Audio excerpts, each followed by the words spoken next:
Wisely here. I'm the pro-life, pro-gun, pro-liberty candidate dedicated to defend the Constitution. So I just want to share something I was thinking about today. There's a lot of talk of this so-called privilege, white privilege, or whatever the left progressive types like to spout off about. But the real privileged folks are those that don't understand all the negative effects of not allowing people to go to work. We're talking about severe economic consequences here. Families not being able to put food on the table, mental health issues skyrocketing, relationships destroyed. And yes, we can still take the virus seriously without all these terrible consequences. But you know what? I've written articles about this. I've done multiple videos about it. So if you're interested in any of that stuff, shoot me a message. I'll point you in the right direction. But I'm not going to keep going on about it because I'm just going to start sounding like a broken record at this point. But another thing is we are in a severe constitutional crisis at this point.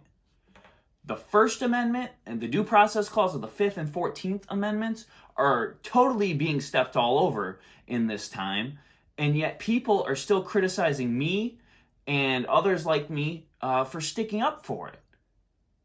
But my question to those people is, how much worse does it have to get? This is the analogy generally used when discussing the way our rights have been taken away. It's kind of like a lobster being cooked in a boiling lobster pot. What they do is they increase the temperature ever so slowly. The lobster doesn't know he's slowly being boiled to death, so that people can go enjoy a nice dinner at Red Lobster with those awesome biscuit, whatever those biscuits are called. But that's how it usually goes with our rights. They just slowly, take those away, and people don't even know what's going on. But in this situation, it's cranked up so fast, the rights are being taken away. People are waking up and noticing. And this is just time when more and more people realize this is just way too far. See, John Adams said, "We're a nation of laws, not of men." Well, what does that mean?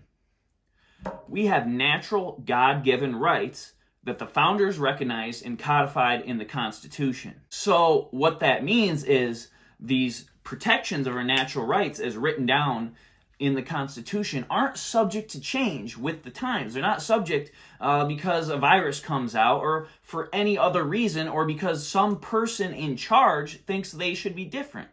That's the whole point of the Constitution. It's not just some nice document. It's to protect us when things get rough. And if we just throw it out on a whim, then it means nothing at all. And you know what? A lot of politicians pay homage to the Constitution. But guess what? Right now, there's an awesome time to see who the imposters are and who keeps it real. Because I tell you what, there's a lot of empty platitudes given to the Constitution by people who don't care about it at all and are just trying to get votes. And anyone who sits on their hands now or actively opposes people trying to keep what rights they have left is completely a fake, a phony, and doesn't care about the Constitution or liberty at all. And have I gotten backlash for this? Of course I have. But guess what? I'm not going to sacrifice principle for anything. So this is a test. I have risen to the occasion, as I will for you as a leader in Lansing. Not for the lobbyists, not for the corporate press, not for power, prestige, or some personal agenda, but to fight for the people of the 58th District. And many of you have risen to the occasion as well. And I wanted to close with some words of encouragement because I know standing up and doing the right thing is not always easy.